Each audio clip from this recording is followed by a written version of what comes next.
જામનગર જિલ્લામાં છેલ્લા 24 કલાકમાં 1 ઇંચથી લઈને 6.5 ઇંચ સુધીનો વરસાદ નોંધાયો છે, જ્યારે આજે સવારે પણ જોડિયા તાલુકામાં વધુ 3 ઇંચ જેટલો વરસાદ નોંધાયો છે.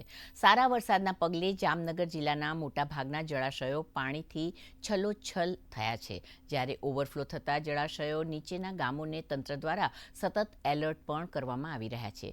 સતત મેઘમહેર રહેતા જામનગર જિલ્લાના મોટાભાગના જળાશયો ઓવરફ્લો થઈ રહ્યા છે.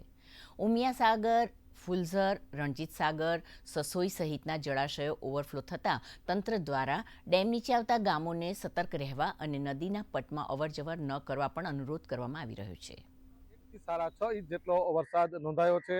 સારા વરસાદના પગલે જળાશયોમાં પણ ખૂબ સારી આવક જોવા મળી રહી છે. આપ દ્રશ્યોમાં જોઈ રહ્યા છો, જામનગરની શાન સમાન લાખોટા તળાવ છે કે તેમાં પણ પાણીની આવક થતાં લાખોટા તળાવ પણ પાણીથી છલોછલ થયું છે.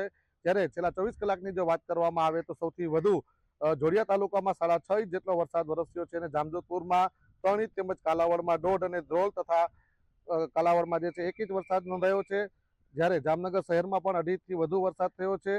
જ્યારે આજ સવારથી પણ સતત મેઘમહેર અવિરત જોવા મળી રહી છે, જેના પગલે જોડિયા તાલુકામાં સવારે 6 થી 10 વાગ્યા સુધીમાં 4 કલાકમાં 3 ઇંચથી પણ વધુ વરસાદ વરસ્યો છે.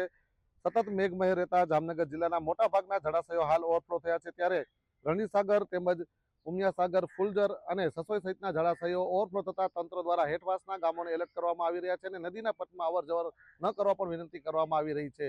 મુસ્તાક દલ, દૂરદર્શન સમાચાર, જામનગર.